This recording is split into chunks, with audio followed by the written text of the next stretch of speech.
It's August 20th, 1989. Beverly Hills is an address that conjures up luxury, fame, and the California dream. But on this summer night, behind the gates of a mansion on Elm Drive, that dream was shattered by the sound of gunfire.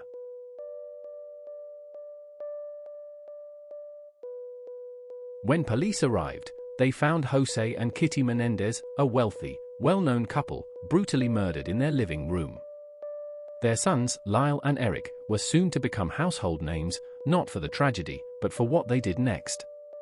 Today, we're diving deep into the Menendez murders, a case that blurred the line between victims and villains, exposed cracks in America's idea of the perfect family, and forever changed the true crime landscape. Jose Menendez was a self-made millionaire, a Cuban immigrant who rose through the ranks of the entertainment industry to become an executive at RCA Records. He helped launch the careers of icons like the Eurythmics and Menudo. His wife, Kitty, had once been a schoolteacher, but her world now revolved around her family and maintaining their elite image. The Menendez brothers, Lyle and Erik, seemed to have everything. Expensive cars, tennis lessons, private schools, and a mansion worth millions. But behind the marble floors and movie star smiles, tension was simmering. Friends recalled Jose as a controlling, perfectionist father, the kind of man who demanded success and tolerated nothing less. Kitty, meanwhile, was struggling with depression and dependence on prescription pills. And the boys? They were growing restless. Born in Cuba, he fled to the United States as a teenager after the revolution, building his way up from nothing to become a top entertainment executive at RCA Records. Jose Menendez was born into a middle-class Cuban family. His parents sent him to the US alone at age 16 during Operation Pedro Pan, a mass exodus of Cuban miners fleeing Fidel Castro's revolution. He arrived in Pennsylvania, barely speaking English, and lived with a relative while attending high school. His early life in exile deeply shaped him. He was determined never to be powerless again. Attended Southern Illinois University on a swimming scholarship, where he met Kitty Anderson, a fellow student. He majored in accounting and built an extraordinary career through sheer drive and manipulation of corporate politics. Jose's rise was rapid, from accountant to executive vice president at RCA Records, then later at Hertz, and finally CEO of Live Entertainment Incorporated, formerly Carolco Pictures' home video arm. He was known in the industry for being sharp, strategic, and relentless, someone who expected results and respected power above all else. Jose ran his household much like his corporate boardroom, with hierarchy, expectations, and consequences. Friends described him as charming in public, but intimidating in private. He demanded that his sons be winners, in sports, in school, and in social life. Failure was met with anger, shame, or cold dismissal. Some who knew him described his parenting as if militaristic, and several accounts from extended family said he used humiliation to control both his wife and sons. During the trial, the Menendez brothers alleged Jose had sexually abused Erik since childhood and psychologically tormented both sons.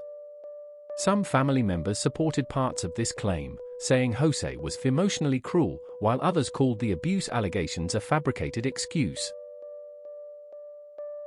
Kitty grew up in a conservative Midwestern family. She was popular and bright, the classic American girl next door. She attended Southern Illinois University, where she met Jose. Their relationship was intense and fast-moving. Kitty reportedly fell for his ambition and confidence. They married in 1963, when she was 21.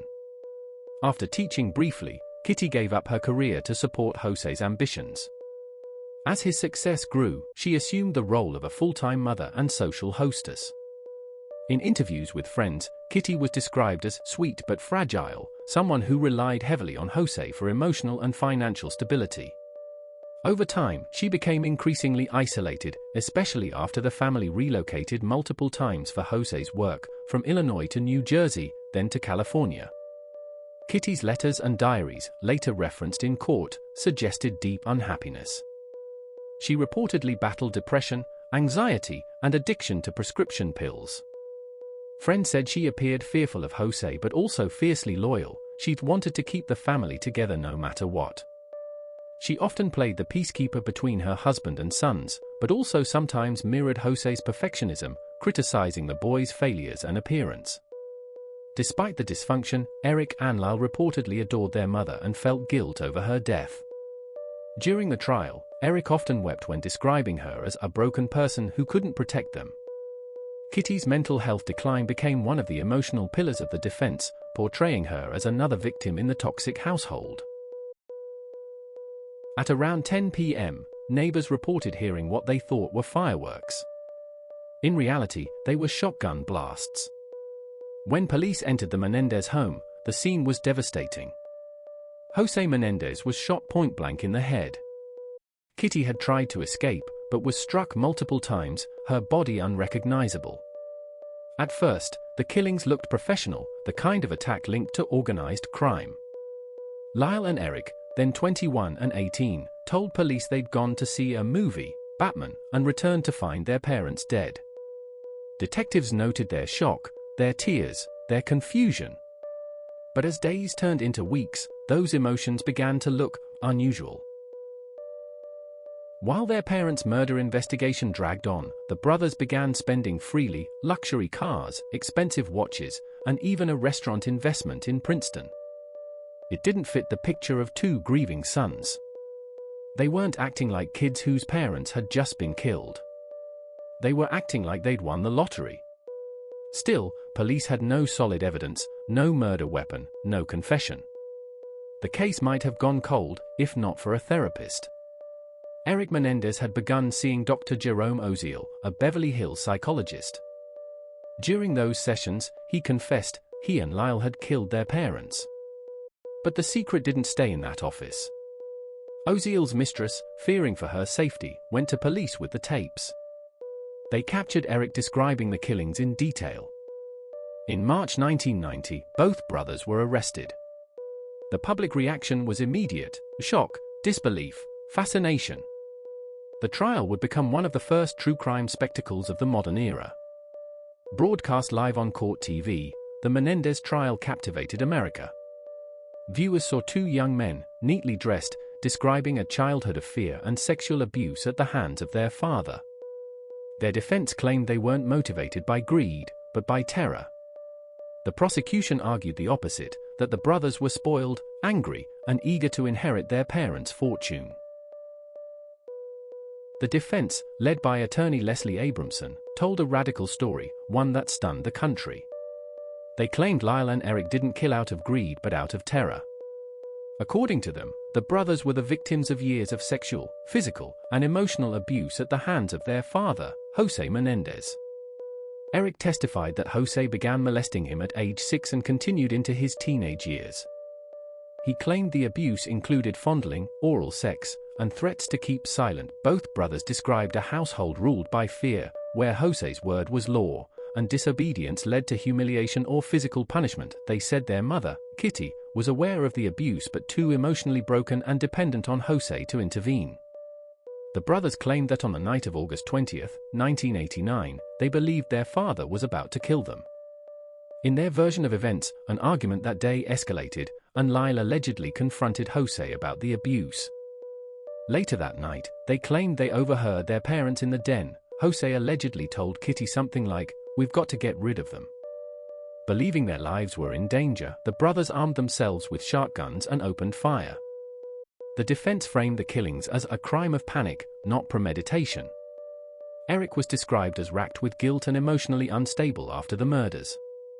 He began therapy and ultimately confessed to his psychologist, Dr. Jerome Oziel, a confession that led to their arrests. Lyle, by contrast, appeared more composed, assuming control of family affairs. Prosecutors later used this contrast to argue manipulation and calculation. The prosecution argued that Lyle, 21, and Erik, 18, Menendez murdered their parents for money and freedom. They believed the brothers were spoiled, lazy, and accustomed to getting what they wanted, but resented their father's control over their finances. According to the state, upon Jose and Kitty's deaths, the brothers stood to inherit roughly $14 million, including properties, trust funds, and insurance payouts. Though wealthy, Jose was extremely strict about money. He kept his sons on tight budgets and expected them to earn his approval before gaining full access to the family fortune. In the months before the murders, Lyle had been expelled from Princeton for plagiarism, and Erik was struggling in tennis and academics. Both feared their father would cut them off financially and emotionally.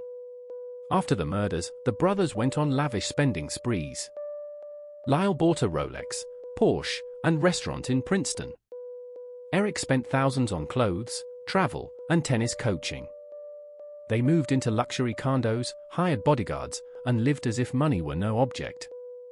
Prosecutors used this as evidence that the crime was motivated by greed, not fear.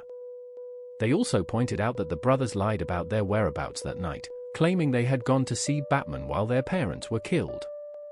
To the state, it was a clear case of patricide for profit, two privileged young men tired of living under their father's shadow.